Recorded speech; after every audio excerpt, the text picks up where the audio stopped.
نبی کریم صلی اللہ علیہ وآلہ وسلم نے فرمایا، قیامت کے دن میں حوض کوثر پر ہوں گا اور اپنے پاس آنے والوں کا انتظار کرتا رہوں گا۔ پھر حوض کوثر پر کچھ لوگوں کو مجھ تک پہنچنے سے پہلے ہی گرفتار کر لیا جائے گا، تو میں کہوں گا یہ تو میری امت کے لوگ ہیں۔ جواب ملے گا کہ آپ کو معلوم نہیں، یہ لوگ الٹے پاؤں پھر گئے تھے۔ نبی کریم صلی اللہ علیہ وآلہ وسلم نے فرمایا، تم میرے بعد بعض کام ایسے دیکھو گے جو تم کو برے لگیں گے۔ صحابہ نے عرض کیا، یا رسول اللہ صلی اللہ علیہ وآلہ وسلم، آپ اس سلسلے میں کیا حکم فرماتے ہیں؟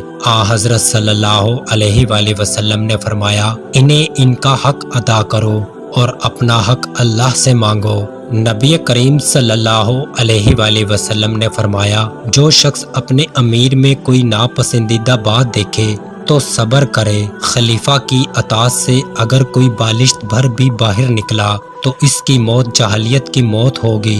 نبی کریم صلی اللہ علیہ وآلہ وسلم مدینہ کے محلوں میں سے ایک محل پر چڑھے، پھر فرمایا کہ میں جو کچھ دیکھتا ہوں تم بھی دیکھتے ہو؟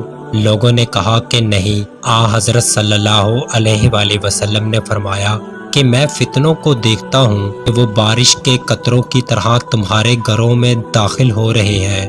رسول اللہ صلی اللہ علیہ وآلہ وسلم نے فرمایا، وہ وقت قریب ہے کہ مسلمان کا بہترین مال وہ بکریاں ہوں گی جنہیں وہ لے کر پہاڑی کی چوٹیوں اور بارش کے برسنے کی جگہوں پر چلا جائے گا۔